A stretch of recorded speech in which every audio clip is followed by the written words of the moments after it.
খ্যাতিমান চিন্তক ও সংগঠক 60-এর দশকের সাহসী সাংবাদিক সাড়া জাগানো লেখক চৌধুরী মুইনুদ্দিনের পৃথিবীর গোলাপের পথে গ্রন্থের মোড়ক উন্মোচন অনুষ্ঠানে বক্তারা বলেছেন, আত্মজীবনীমূলক এই গ্রন্থটি ইতিহাস ও সাহিত্যের মেলবন্ধনে এক অনন্য সৃষ্টি। গ্রন্থটি এবারের 21শে বইমেলায় প্রকাশিত হয়েছে।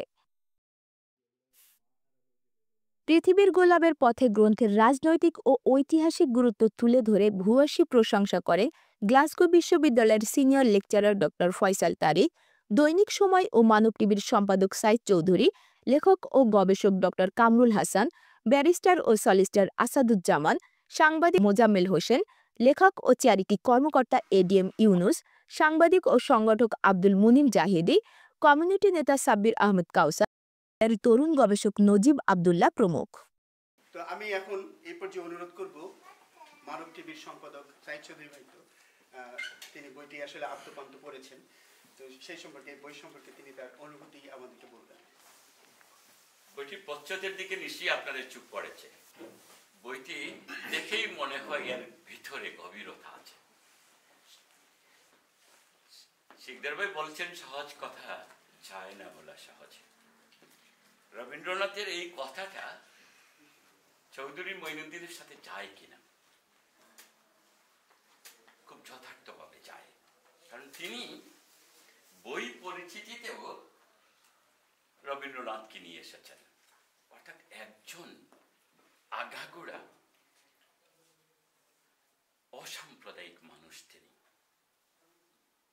কিন্তু দুঃখজনক হলেও সত্য, আপনারা সকলে এবং যারা চৌধুরী মুইনুদ্দিন নামের সাথে পরিচিত তারা তাকে ভিন্নভাবে জানেন। এই জাতির দুর্ভাগ্য এবং ইতিহাসের নির্মমতা এখানে। একজন সৎ, মহৎ, মেধাবী, প্রখর বুদ্ধিদীপ্ত, চিন্তাশীল সাংবাদিক, সংগঠক, সাহিত্যিক, এমন একটা মানুষকে ইচ্ছে করে পরিকল্পিতভাবে এতটা খারাপভাবে চিত্রিত করতে পারে এই জাতি সম্ভবত বাংলাদেশ ছাড়া আর কোথাও। চৌধুরী মুইনুদ্দিনের সাথে আমি কথা বলেছি, গত সপ্তাহে সাক্ষাৎকার নিয়েছি মানব টিভির জন্য। আমি জিজ্ঞেস করেছিলাম এই বইয়ে এত সুন্দর ভাষা, এত চমৎকার বর্ণনা, একেবারে নদীর জল, পাখির সুর, মাঠ, প্রান্তর, আত্মীয়ের কথা, বন্ধুর কথা, ভালোবাসার কথা, নীতি নৈতিকতার কথা, চেতনার কথা, দেশমাতৃকার কথা, স্বাধীনতা সার্বভৌমত্বের কথা, এত কথা এত সহজ করে বলে দিলেন। এতদিন এই কথা না বলে পারলেন কেমনে, কেন বললেন না? তিনি যে উত্তর দিয়েছেন সেটা হয়তো আপনারা মানব টিভিতে শুনবেন, অথবা আজকে হয়তো তার কাছ থেকে আপনারা কিয়দাংশ শুনবেন। একজন চৌধুরী মুইনুদ্দিন সহজে জন্মায় না। আমরা কষ্ট পাই, ব্যথিত হই যে আমরা আমার জাতির কৃতি সন্তানদের, মনীষাদের জীবিত অবস্থায় যথার্থ মূল্যায়ন করতে পারি না। সৌভাগ্যের বিষয় অন্তত আমরা বুঝতে শুরু করেছি, আমরা বুঝাতে শুরু করেছি, তুলে ধরতে শুরু করেছি তার জীবিত অবস্থায়। হয়তো এটাও আমাদের জাতির পরিবর্তনের একটা ইঙ্গিত হবো। চৌধুরী মুইনুদ্দিন শুধু দেশে নয়, এই বিলেতে এসে যে কাজগুলো করেছেন, 2টা বা 3টে কাজের দিকে তাকালে বুঝতে পারবেন তার কাজের মান এবং কাজের প্রয়োজনীয়তা এবং কাজের সার্থকতা কত বেশি। এই দেশে মুসলিম এইড জন্ম নিয়েছে চৌধুরী মুইনুদ্দিনের হাত ধরে। তিনি প্রথম চিন্তা করেছেন এমন একটি প্রতিষ্ঠান দরকার যেখানে আজকে লক্ষ লক্ষ নয় কোটি কোটি টাকা মানবতার কল্যাণে ব্যয়িত হচ্ছে। হাজার হাজার মানুষ এর সাথে জড়িত, লক্ষ লক্ষ মানুষ এই প্রতিষ্ঠান থেকে উপকৃত। দুনিয়ার বিভিন্ন প্রান্তে এই প্রতিষ্ঠান মানবতার সেবা দিয়ে যাচ্ছে, সেটা যুদ্ধক্ষেত্রে, সেটা বন্যা কিংবা অন্য কোনো বিপর্যয়ের ক্ষেত্রে যেখানে মানুষ অসহায় সেখানে মুসলিম এইড আছে। এবং এই মুসলিম এইড এই ধরনের প্রতিভার চিন্তা থেকে এসেছে এবং হাত ধরে সামনের দিকে এগিয়ে গেছে। আপনারা যদি এই দেশে ইসলামী আন্দোলনের কথা বলেন তাহলে দাওয়াতুল ইসলাম এখানে অত্যন্ত প্রাচীন একটা প্রতিষ্ঠান, যেখান থেকে মূলত এই দেশে সাংগঠনিকভাবে দাওয়াতি কাজ শুরু হয়েছিল। এখানে দাওয়াত ইসলামের একজন দায়িত্বশীল আছেন, তার মুখে আমরা সেটা হয়তো আর বিস্তারিত শুনব। সেই চিন্তাটাও শুরু হয়েছিল চৌধুরী মাইনুদ্দিনের মাধ্যমে এবং তিনি প্রথম দাওয়াতুল ইসলামের সেক্রেটারি ছিলেন। তারও আগে এই দেশে হাতে গোনা কিছু মসজিদ ছিল, আজকে সেটা প্রায় 2000 পাড়ি দিয়েছে। এই মসজিদগুলোকে গড়ে তুলবার ক্ষেত্রে, মসজিদের সিস্টেমকে বিকশিত করবার ক্ষেত্রে, সমাজের অগ্রসর মানুষকে মসজিদে ইনভলভ করার ক্ষেত্রে, নতুন প্রজন্মকে ইসলামের দিকে আহ্বান জানানোর ক্ষেত্রে ভূমিকা রাখার জন্য চৌধুরী মঈনুদ্দিন এবং আরো কিছু আমাদের প্রিয়জন বুদ্ধিজীবী মিলে করেছিলেন ইসলামিক মিশন সম্ভবত।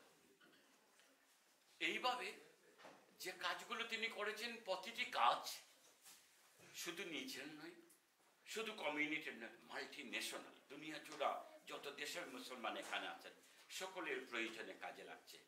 আর কিছু কিছু কাজ তো এমন শুধু মুসলমানের প্রয়োজনে, মানুষ মাত্র অর্থাৎ মানবতার প্রয়োজনে কাজে লাগছে। আমরা যদি দেখি এই দেশের প্রিন্স চার্লস, এখন কিং চার্লস, তার থেকে শুরু করে অনেক মন্ত্রী, এমপি, দেশি বিদেশি, যারা তাকে ভালো করে জানেন, গভীরভাবে জানেন, কাছে ডাকেন, বুদ্ধি নেন। আমরা হয়তো জানতে পারবেন একজন দেশপ্রেমিক মানুষ, একজন সৎ মহৎ মানুষ কত বেশি কাজ করতে পারে। এবং তিনি জীবন্ত কিংবদন্তি, তিনি করে দেখিয়েছেন। তার ইতিহাস থেকে শিক্ষা নিয়ে আমরা আমাদের ভাই বোনদের, আমাদের সন্তানদের উজ্জীবিত করতে পারি সৃষ্টিশীল কর্মকাণ্ডে এবং বিশ্বকে সামনে রেখে বড় কিছু করবার জন্য। আমি আর কথা বাড়াতে চাই না, আরো অনেকেই কথা বলবেন। আমি আমার মানব টিভিতে প্রথম পর্ব ছেড়েছি, আগামী সপ্তাহে দ্বিতীয় পর্বে আপনারা তার মুখে, তার ভাষায়, তার কণ্ঠে শুনতে পারবেন দারুণ কিছু তথ্য, অসাধারণ কিছু বক্তব্য। আপনারা সবাই ভালো থাকুন। আসসালামু আলাইকুম। ডিসেম্বরে সম্ভবত বাংলাদেশে ডিসেম্বর জন্য ইলেকশন হবে, তখন আমি মিল্টন কিসে থাকতাম এবং শুক্রবারে এখানে চলে আসতাম, শনিবারে আবার।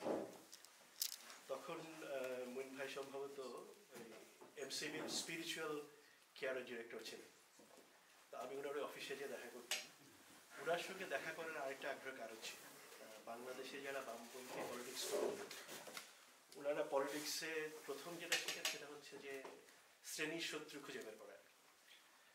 তো ওনারা শত্রু খুঁজে বের করতে খুব পারঙ্গম আর কি, এবং ওনারা খুঁজতেন যে who is really capable of মানে ওনাদের অপোজ করার ক্ষেত্রে।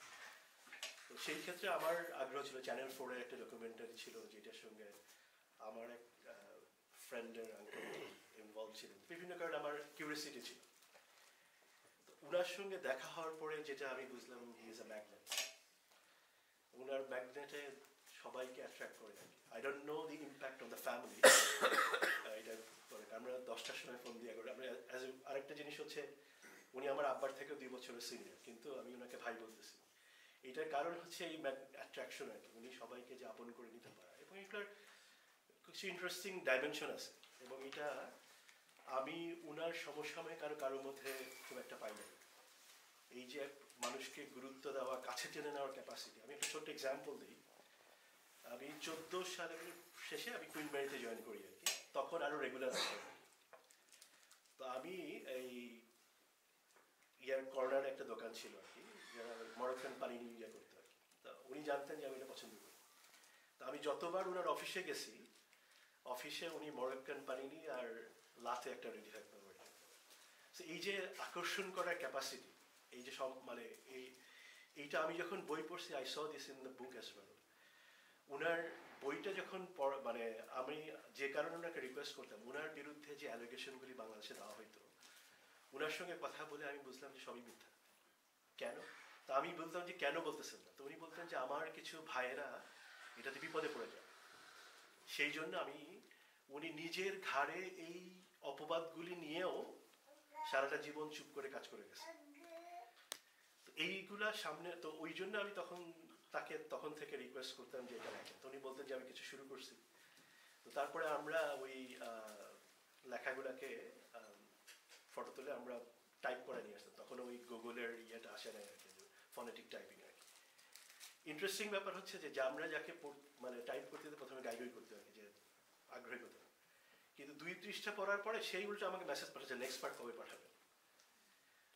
এরপরে যখন ইভেনচুয়ালি শেষ হয়ে গেল এডিটিং এর জন্য, আমরা একজনকে পাঠালাম যে তুমি একটু পড়ে এটা ইয়ে দাও। সে এই ব্যাপারে খুব ভালো এক্সপার্ট আর কি। তো সে রাজি হইল না প্রথমে, রাজি হয় নাই। কারণ হচ্ছে তারপর আমি রিকোয়েস্ট করার পর নিল, পরের দিনই সে আমাকে ফোন দিচ্ছে, দিয়ে বলতেছে যে আপনি যে আমাকে জোর করে এটা দিচ্ছেন এই জন্য থ্যাংক ইউ। কেন মানে এত ভালো লেখা আমি কোনো ডানপন্থী এর কাছে পাইনি। তো সুতরাং এই লেখাটার এই যে লিটারারি গুণটা, এইটা উনি পেয়ে খুবই মানে ইয়ে হয়েছে। এবং আমি নিজেও যখন পড়ি, আপনি কয়েকটা জিনিস আমি এখানে দেখি। আমি পড়ছি মোর লাইক, ওনাকে আমি দেখছি হচ্ছে ওনার 2009 থেকে তারপরে, কিন্তু এই লেখাটা হচ্ছে ওনার প্রথম 26 বছর। এবং আপনি যদি সাহিত্য মান এবং এগুলিকে বাইরে রাখেন, একটা মানুষ 26 বছরে কি পরিমাণ অ্যাচিভ করতে পারে, এটা একটা এক্সাম্পল হচ্ছে বাকি সবার জন্য এই বইটা আর কি, যে 26 বছরে কতটুকু অ্যাচিভ তার এক্সাম্পল হচ্ছে এখানে আছে। লিটারেরি পার্টটা যদি আপনি দেখেন, আমি আমার বাংলা পড়া দীর্ঘদিন বন্ধ ছিল। কয়েকটা কারণ আছে, ফেসবুক এসে সোশ্যাল মিডিয়া এসে মানুষ অল্প একটু পড়ে, বইয়ের দিকে আসলে ওইভাবে আর যাওয়া হয় না। কিন্তু এই বইটা আমি একটানা পড়ে গেছি, আগেও যে পড়ছি, পাবলিশ হয়ে আসার পরেও আমি আবার ইয়ে করছি। আপনি যখন ওনার আর্লি লাইফের বিবরণী পড়বেন, যে ওনার মা হারানোর যে বেদনা, বোন হারানোর আমি এত ভালো মানে বর্ণনা, এই অনেকটা আমার কাছে আমি রেয়ার কেস আর কি এরকম দেখা। তার স্ট্রাগল পরে ঢাকায় এসে উনি করলেন। ওয়ারাজ আপনি যখন এই 71 সালের ওই সময়টুকু বা তার আগের পিছনের ইয়েগুলি দেখবেন, সেখান থেকে দুইটা জিনিস উনি যখন অ্যানালাইসিস করতেছেন, তখন আপনি দেখবেন যে সাংবাদিকের চোখে দেখায় একজন সাংবাদিক কিভাবে জিনিসটাকে দেখতে পারে। সেকেন্ড আপনি যেটা পাবেন সেটা হচ্ছে উদাহরণ। আপনি চিন্তা করেন যে 1966-67 দিকে একজন ইসলামপন্থী মানুষ তার ইলেকশনের প্যানেলে একজন হিন্দু ক্যান্ডিডেটকে নিয়ে আসতে পারতেছে। 50-60 ইয়ার্স ল্যাটার আমরা এখনো সেটা পারবো। এই যে ভিশন, এই যে উদারতার সবকটা শুধু এখানে না, পরতে পরতে আপনি পাবেন। আপনি যদি আরেকটা হচ্ছে যে ফারসাইটেডনেস, যে কাকে দিয়ে কি কাজটা হবে, কাকে দিয়ে করানো যাবে, আর কোনটা আমাদের জন্য ভালো, কোনটা মন্দ, ইনসাফের ধারণা, এই প্রত্যেকটা জিনিস আপনি এখানে পাবেন। সো এইখানে সাংবাদিকদের জন্য শেখার যেমন অনেক কিছু আছে, অ্যাক্টিভিস্টদের জন্য শেখার যেমন অনেক কিছু আছে, পরিবারের যেমন জানার অনেক কিছু আছে, বন্ধু বান্ধবের জানার কিছু আছে। Everything you will find here in this book. আমি যেটা রিকোয়েস্ট করতে চাই ওনাকে, সেটা হচ্ছে যে এখানে প্লিজ দেওয়া যাবে 26 বছর হচ্ছে ওনার লাইফের 1/3, আমরা আরো 2/3 পাইতে চাই। তো আমার রিকোয়েস্ট হবে এই বইয়ের সঙ্গে উনি থেমে না যে আমাদেরকে আগামী ওনার পরবর্তী ইউকে লাইফের বাকি অংশটি থেকে যেন আমাদেরকে বঞ্চিত না করে। এবং আমি সবাইকে এই বইটা পড়ার জন্য অনুরোধ করব এই সবগুলি দৃষ্টিভঙ্গি থেকে। আপনি যদি সাংবাদিক হয়ে থাকেন, আপনি সাংবাদিকতার ইনসাইট পাবেন। আপনি যদি অ্যাক্টিভিস্ট হন, আপনি ফারসাইটেডনেসের তালিম পাবেন। আপনি যদি রাজনৈতিক নেতা হন, তাহলে আপনি উদারতার সবক পাবেন এখানে। তো আমি সবাইকে এই দৃষ্টিভঙ্গি থেকে এটা দেখার জন্য ইয়ে করবো। এবং আমি ওনাকে পার্টিকুলারলি এখানে আরেক ধন্যবাদ জানাতে চাই, আমাকে ওনার সঙ্গে সংশ্লিষ্ট থাকার সুযোগ দেওয়ার জন্য, এবং আয়োজকদেরকেও ধন্যবাদ দিয়ে আমাকে কথা বলার সুযোগ করে দেওয়ার জন্য। আমি ওনার সর্বাঙ্গীন মঙ্গল কামনা করি, আল্লাহ ওনার হায়াত দারাজ করে দিক, আমরা যেন আরও সময় ওনার কাছ থেকে বেনিফিটেড হতে পারি। Thank you very much. আমার কথা অগোছালো হতে পারে। আমি একটা সামান্য ইয়ে দিয়ে শুরু করবো, আমার অভিজ্ঞতা দিয়ে বইটা বিক্রির জন্য আজকে 21শে বই মেলাতে বিক্রি হচ্ছে, এখনো চলছে। তো আমি ফোন করেছিলাম আমাদের এই পরিচিত একটা প্রাইভেট ইউনিভার্সিটির ভাইস চ্যান্সেলর বাংলাদেশ। তো বললাম যে এই বইটা তো কি এটা তো মহিনের বই, আমাকে তো কিনতে হবে। ওনার নাম্বারটা দেন, উনি তো আমাকে, উনি না হলে মালয়েশিয়াতে আমার পড়াশোনা হইতো না। তো এই স্টোরিটা হচ্ছে যে একা স্টোরি না, অনেক স্টোরি। সো মহিন ভাই সাথে মানে মহিন ভাই আমাকে, আমি ওনার প্রতি আকর্ষণ এই জন্যই যে ওনাকে আমি একটা ব্যক্তি হিসেবে দেখি না, আমি একটা প্রতিষ্ঠান হিসেবে দেখি। তার কন্ট্রিবিউশন তার সামনে বলা ঠিক হবে না, অনেক ব্যক্তির জীবন পরিবর্তনে তার অনেক কন্ট্রিবিউশন রয়েছে। সেটা শুধু ইসলামিক আন্দোলন যারা তাদের না, তাদের বাইরে অনেকের। তো আজকের এই প্রকাশ উৎসবের আমাদের মধ্যমণি আমার পরম শ্রদ্ধাস্পদ, যিনি আমার সোর্স অফ ইন্সপিরেশন, শুধু আমার নয়, আমার ছেলে মেয়েদের, তাদের জন্য তিনি হচ্ছেন সোর্স অফ ইন্সপিরেশন, তাদের গাইড, মোটিভেটর, তাদের ফ্রেন্ড। আমি মনে করে থাকি চৌধুরী মঈনুদ্দিন তিনি শুধু একটা ইতিহাস রচনা নয়, তিনি নিজে একটা ইতিহাস। তিনি এমন চুম্বকের মতো যার শক্তি, তিনি আমার জানা মতে তিনি 3 জেনারেশনের কাছে সমানভাবে সমাদৃত, মানে রেসপেক্টেড। তিনি আমার শ্বশুর মৌলানা আব্দুল আউয়াল সাহেব, আপনারা জানেন, তার কিন্তু অত্যন্ত যে ক্লোজেস্ট ফ্রেন্ডদের তিনি কিন্তু কি একজন। তার সাথে যে মেয়েরাও আছে। আমি 2000 সালে ইউকে আসার পর থেকেই প্রায় 2 দশক এখন অবস্থান করছি। আমি এটা বললে অত্যুক্তি হবে না, সারা দুনিয়া জুড়ে বলা যায় অসংখ্য মানুষের সাথে, কয়েক লক্ষাধিক মানুষের সাথে কম বেশ জানা সুযোগ হয়েছে বিভিন্ন কারণে। আমি যদি বলি আমার সবচেয়ে রেসপেক্টেড সোর্স অফ ইন্সপিরেশন 5 জন ব্যক্তি যদি আমি লিস্ট করি, চৌধুরী মঈনুদ্দিন সে 5 জনের একজন। আসলে অনেক জায়গায় অনেক বক্তৃতা দেওয়ার সুযোগ হয়, তো এখানে আমি বক্তৃতা দিব বা দেওয়ার কোনো সুযোগ আসবে সেটা আমি চিন্তা করি নাই। এজন্য ইতিস্তত বিক্ষিপ্ত কিছু কথা বইয়ের আলোকে কমেন্টস করার সুযোগও হবে না। তুহিন ভাই বলেছিল যে বইটা পছন্দের ব্যবস্থা করব, কিন্তু উনিও উমরাতে ছিলেন, অর্থাৎ বই আমার পড়া হয় নাই। বই পড়ার বাইরে আমি যতটুকু জানি, আমি যখন ঢাকা বিশ্ববিদ্যালয়ে ভর্তি হই তখনই মঈন ভাইয়ের নাম শুনি, যে ঢাকা বিশ্ববিদ্যালয়ে যখন ভর্তি হই। এবং এটুকুন আমি অনেক আগেই জানি যে উনি বাংলা বিভাগের, আমি যে বিশ্ববিদ্যালয় ঢাকা বিশ্ববিদ্যালয়ে পড়েছি, উনি একই বিশ্ববিদ্যালয়ের বাংলা বিভাগের তুখোর ছাত্র ছিলেন। এবং ছাত্র থাকা অবস্থায় থেকে শুরু করে উনি সাংবাদিকতা জীবন গ্রহণ করেন। এবং তখনকার দিনের খুব নাম করা একটা পত্রিকা, যেটাকে পূর্বদেশ বোধহয় বলতো, সেই পত্রিকায় সাংবাদিকতা করেন।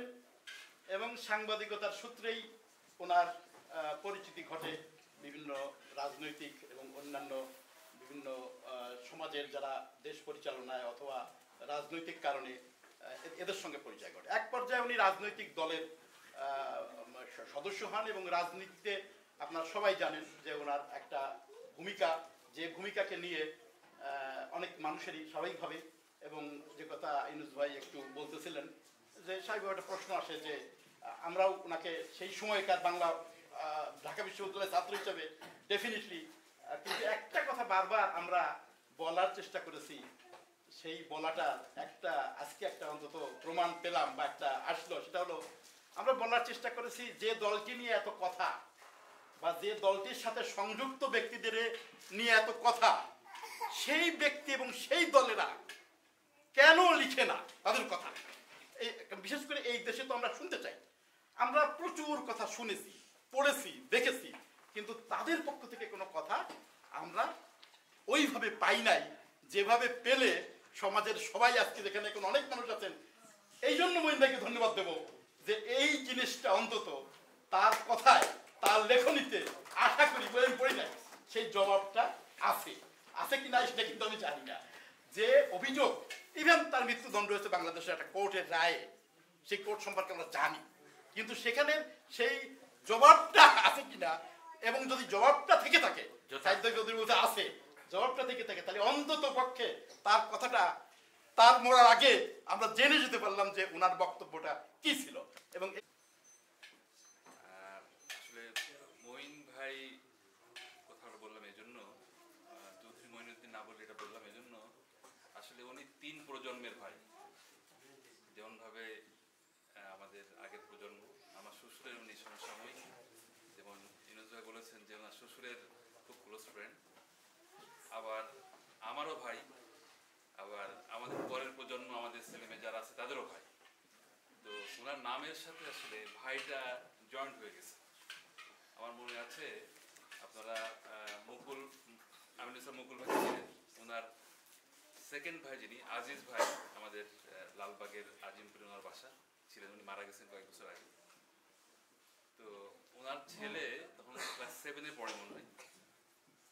তো তার বন্ধুদের, ওনার আজিজ ভাই আবার ওই এলাকায় খুব প্রভাবশালী, উনি কমিশন ইলেকশন করেছিলেন, আরও অনেক সামাজিক কাজের সাথে মানে উনি জড়িত ছিলেন। তো ওনার ছেলে তার বন্ধুদের সাথে কথা কাটাকাটি হয়েছে, তো তাদেরকে ভয় দেখানোর জন্য সে বলতেছে, তুমি জানো আমি কিন্তু আজিজ ভাইয়ের ছেলে। তার মানে উনি মানে আজিজ ভাই ছিলেন যে তার ছেলেরও ভাই। তো আমাদের মঈন ভাই হয়ে গেছে আমাদের আসলে সবার ভাই, ওনার নামের সাথে ভাইটা জয়েন্ট হয়ে গেছে।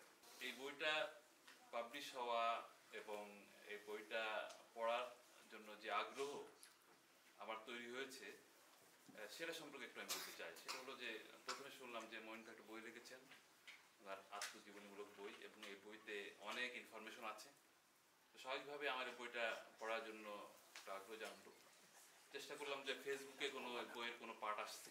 আমার আব্বার ঘনিষ্ঠ বন্ধু ছিলেন যে সময়, আমি কিছুটা না বললে হয় যেন এখানে উপস্থিত হয়ে সবাইকে সবাই দেওয়ার ধন্যবাদ।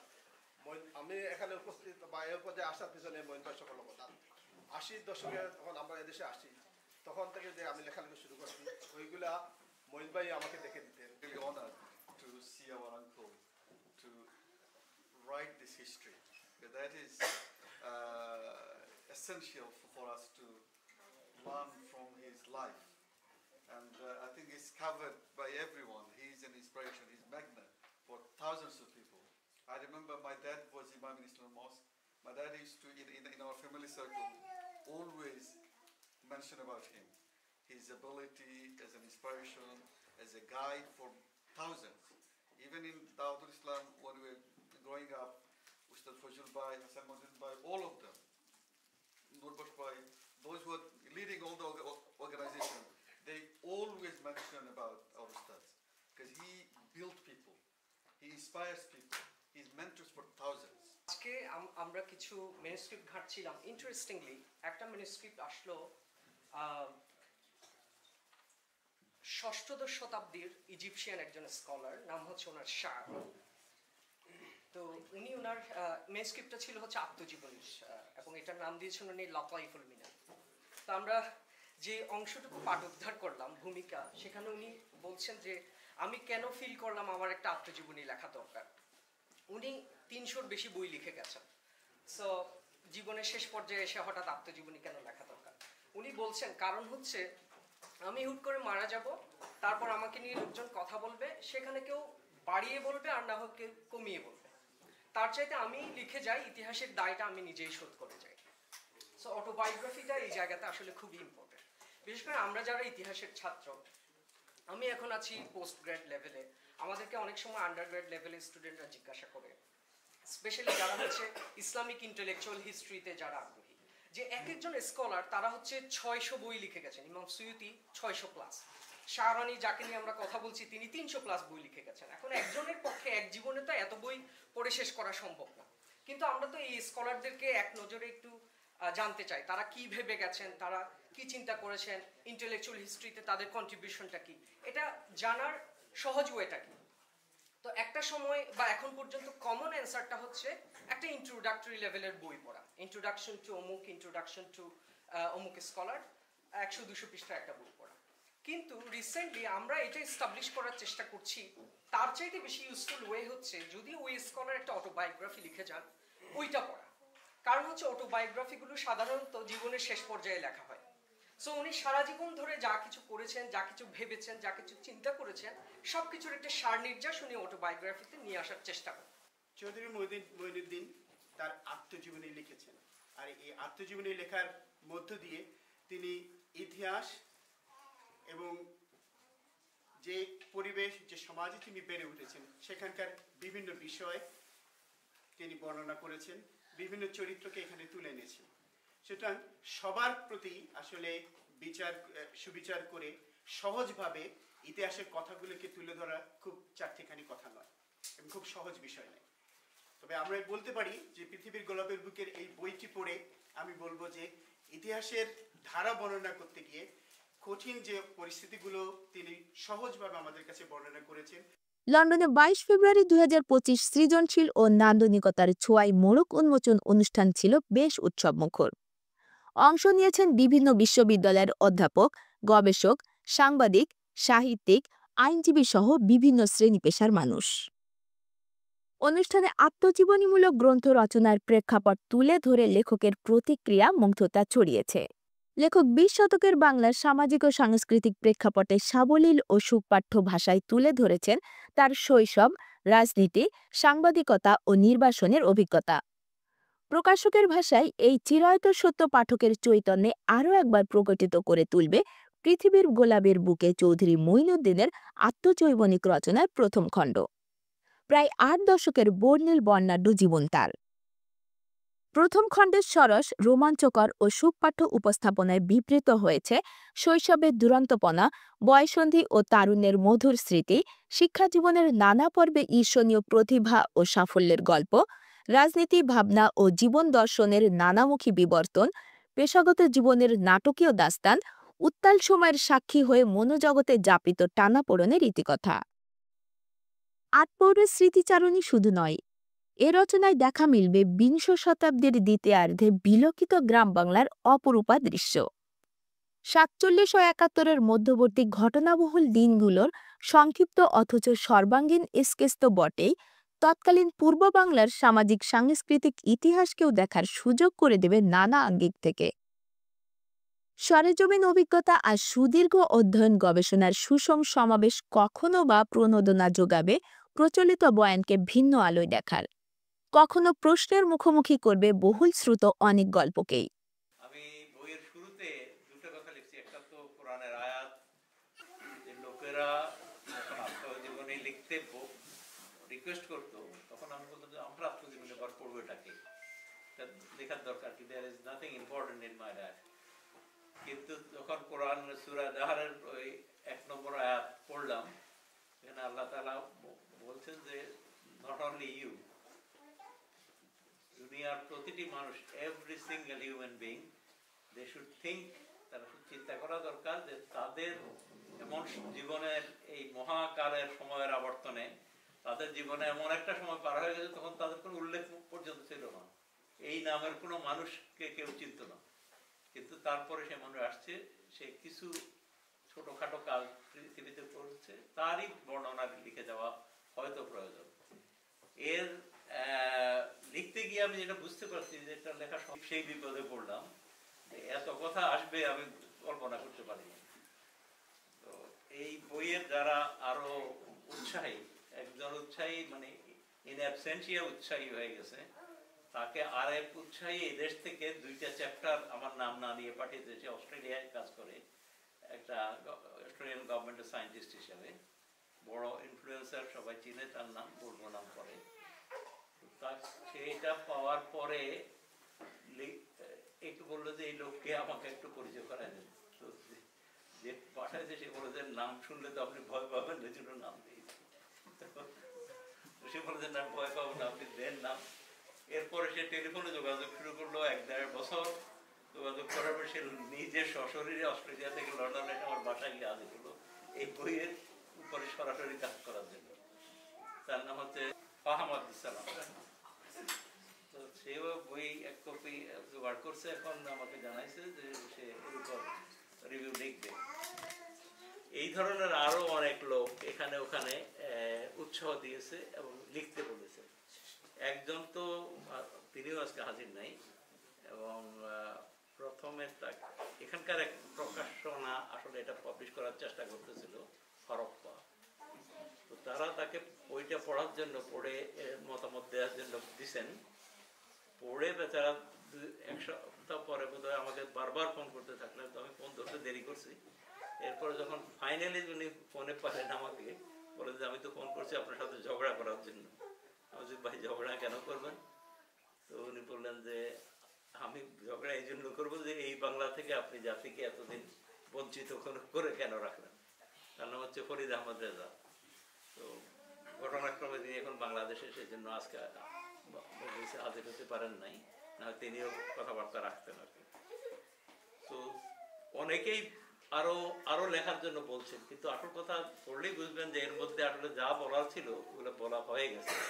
শুধুমাত্র কিছু এখানকার অভিজ্ঞতা বাকি, মানে ইতিহাস, রাজনীতি, পাকিস্তানের জুলুম এবং বৈষম্যের উপর যে আলোচনা কোনোটাই আসলে ছাড়া হয় না, এই জন্যই বই বড় হয়ে গেছে আসলে।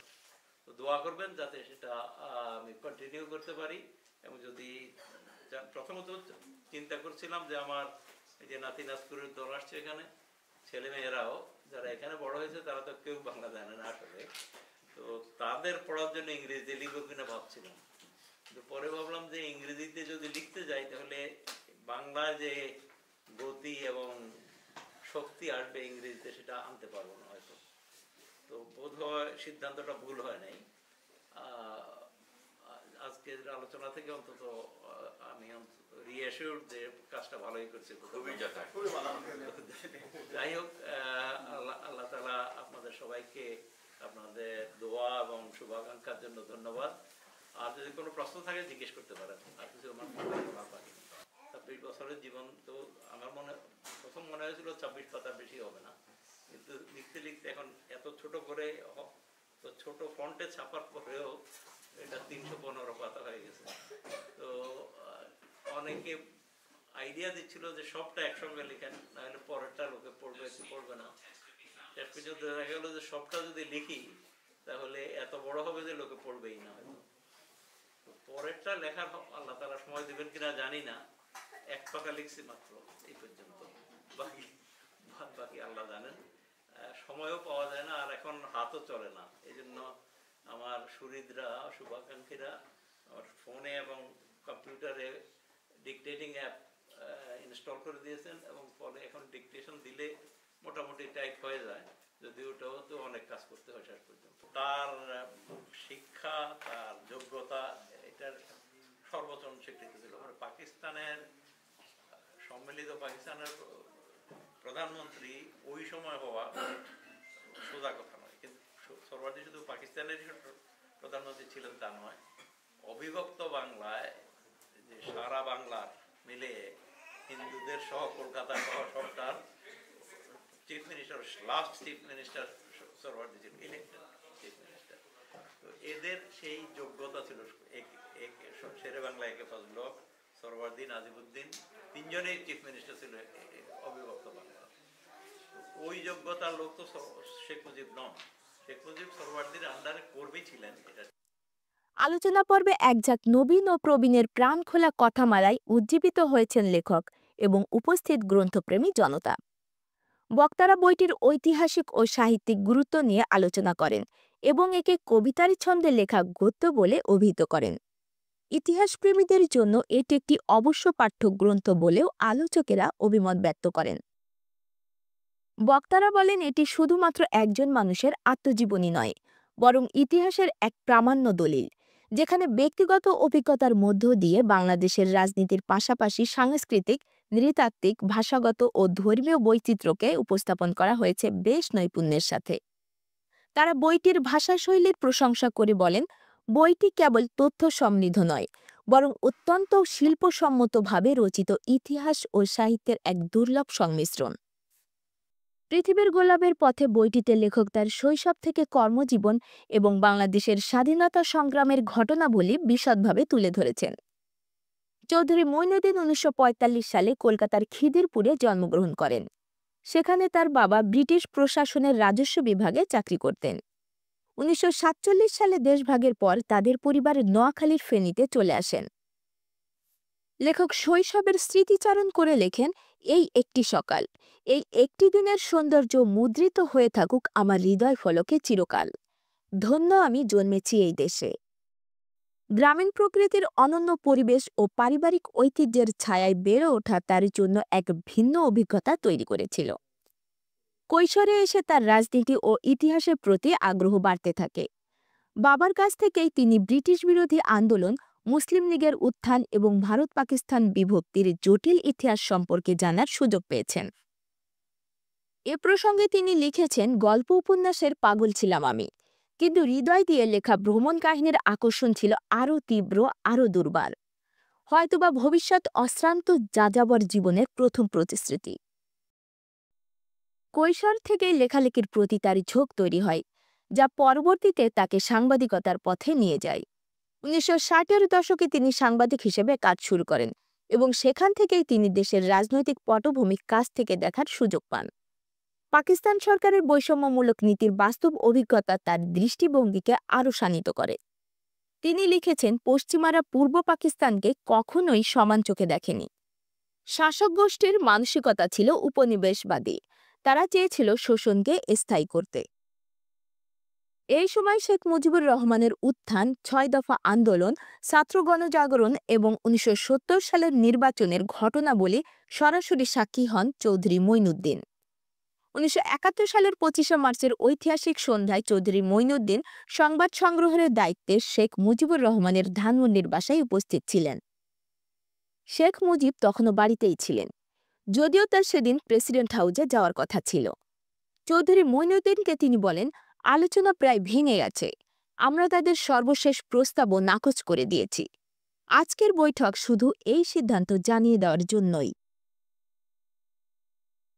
কথোপকথনের এক পর্যায়ে চৌধুরী মঈনুদ্দিন শেখ মুজিবের গাড়িতে বাংলাদেশের লাল সবুজ পতাকা লাগানোর বিষয়ে জানতে চাইলে তিনি বলেন, আর বলো না, ছেলেরা জোর করে লাগিয়ে দিয়েছে।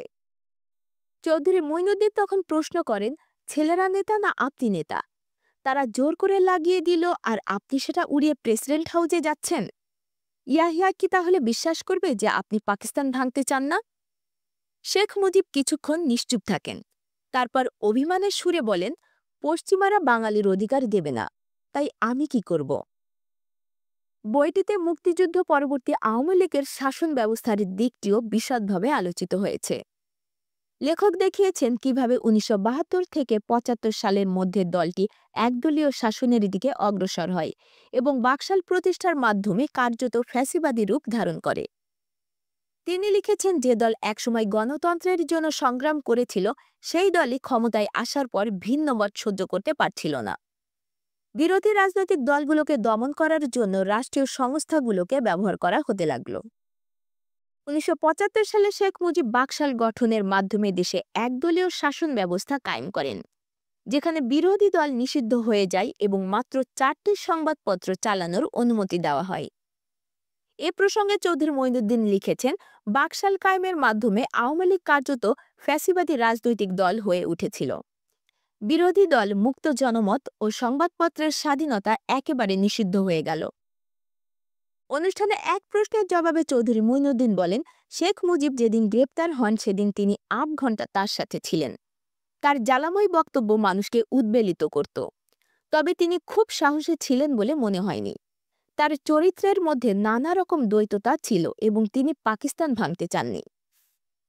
অনুষ্ঠানের শেষ পর্বে উপস্থিত অনেকেই গ্রন্থ সম্পর্কে লেখকের প্রতিক্রিয়া এবং বিশেষ ঘটনা প্রবাহের প্রেক্ষাপট জানতে চান। লেখকের সঙ্গে তারা বিভিন্ন বিষয়ে মত বিনিময় করেন। চৌধুরী মঈনুদ্দিন অধ্যয়ন করেছেন ঢাকা বিশ্ববিদ্যালয়ের বাংলা বিভাগে, ছিলেন তুখোড় ছাত্রনেতাও, অংশ নিয়েছেন সমকালীন সকল গণতান্ত্রিক আন্দোলনে। কর্মজীবনে ছিলেন পূর্ব পাকিস্তানের প্রথম সারির দৈনিক পূর্ব দেশের স্টাফ রিপোর্টার। ৭০-এর প্রলয়ঙ্করী ঘূর্ণিঝড় তার কলমের তুলিতে সর্বতোভাবে চিত্রায়িত হয়ে এসেছে দেশবাসীর সামনে। সাহসী ও সংবেদনশীল সাংবাদিকতা তাকে এনে দিয়েছে দেশজোড়া খ্যাতি, উপজাত বস্তু হিসেবে এনেছে পেশাগত ঈর্ষাও। মিথ্যা ও অমূলক অভিযোগ মাথায় নিয়ে ছাড়তে হয়েছে প্রিয় মাতৃভূমি। সম্প্রতি ব্রিটিশ সুপ্রিম কোর্ট প্রকাশিত এক রায়ে সুনির্দিষ্টভাবে প্রমাণিত হয়েছে তার বিরুদ্ধে আনীত অভিযোগের অসারতা এবং বাংলাদেশের বিতর্কিত আইসিটি থেকে জারিকৃত মৃত্যুদণ্ডের ভিত্তিহীনতা। 5 দশকের প্রবাস জীবনও অক্লান্ত কর্মমুখর। স্থানীয় আন্তর্জাতিক পর্যায়ে অসংখ্য সামাজিক, ধর্মীয় ও দাতব্য প্রতিষ্ঠান সংগঠনের গোড়াপত্তন বিকাশ তার হাত ধরে। অবদান রেখেছেন কূটনৈতিক অঙ্গনেও। অধুনা অবসর জীবনে নিয়মিত লিখছেন একাধিক জার্নালে। চৌধুরী মুঈনুদ্দীন ইন্টারন্যাশনাল স্বেচ্ছাসেবী সংস্থা মুসলিম এইডের অন্যতম প্রতিষ্ঠাতা, যুক্তরাজ্য ইসলামিক মিশনের প্রাণপুরুষ, দাওয়াতুল ইসলাম ইউকে অ্যান্ড আয়ারের অন্যতম প্রতিষ্ঠাতা, ইউরোপের শীর্ষস্থানীয় প্রতিষ্ঠান লন্ডন মুসলিম সেন্টার ও ইসলামী উচ্চশিক্ষা প্রতিষ্ঠান মার্কফিল্ড ইনস্টিটিউট সহ বহু প্রতিষ্ঠানের সফলতা ও বিকাশের ক্ষেত্রে তিনি নেতৃপুরুষ হিসেবে ভূমিকা পালন করেছেন। সাংবাদিক কামাল শিকদারের প্রাণবন্ত সঞ্চালনায় গোলাপের বৈচিত্র্যময় স্বাদ পেয়েছেন উপস্থিত সকলেই। সবাইকে অংশগ্রহণ এবং অভিমত প্রকাশের জন্য কৃতজ্ঞতা জানিয়ে ধন্যবাদ জ্ঞাপন করেন লেখকের ছেলে Shakib মুঈন। I was also translating some of the things that was being said to the second generation on WhatsApp. So sorry about that. Just thank you all for coming, and I hope you get to enjoy my father's legacy in the book and read that. And the best I can say is enjoy, read, and tell your friends about it, inshallah, and pray for him and for his family. Assalamu alaikum.